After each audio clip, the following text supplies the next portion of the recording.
అందరికీ నమస్తే. Welcome to Karthik పరిచయాలు. ఈరోజు ఒక దేవాలయం గురించి చెప్తాను. అది స్వయంభుగా వెలిసిన శ్రీ ఉగ్రనరసింహస్వామి వారి దేవాలయము. చాలా మహిమగల దేవాలయము. ఇది సికింద్రాబాద్ నుండి ఆర్బీ రోడ్కి వెళ్తుండగా ఉంటుంది. స్వయంభుగా వెలిచాడు అక్కడ.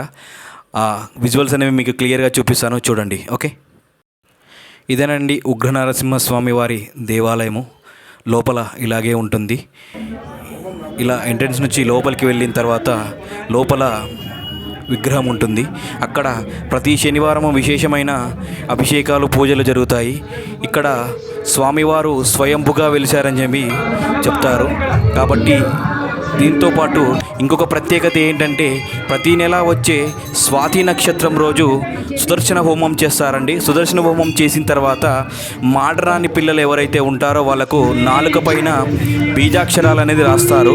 ఇక్కడ ఇంకొక ప్రత్యేకత ఏంటంటే, స్వామివారు అయ్యవారు పెట్టే బొట్టు చాలా ప్రత్యేకత.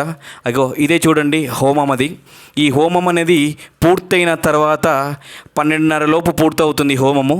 ఈ హోమం పూర్తయిన తర్వాత సుదర్శన హోమము పిల్లలందరికీ నాలుక పైన బీజాక్షరాలు అనేది రాస్తారు అయ్యవారు. సో టెంపుల్ బయట ఇలా ఉంటుందండి. ఇలా టెంట్లు వేశారు కాబట్టి క్లియర్గా చూపించలేకపోతున్నాను. సో పబ్లిక్ అనేది కంపల్సరీ స్వాతి నక్షత్రం రోజు చాలా గుంపులుగా వస్తారు. లొకేషన్ అనేది మీకు డిస్క్రిప్షన్లో ఇస్తాను, చెక్ చేసుకోండి ఒకసారి. ఓకేనా?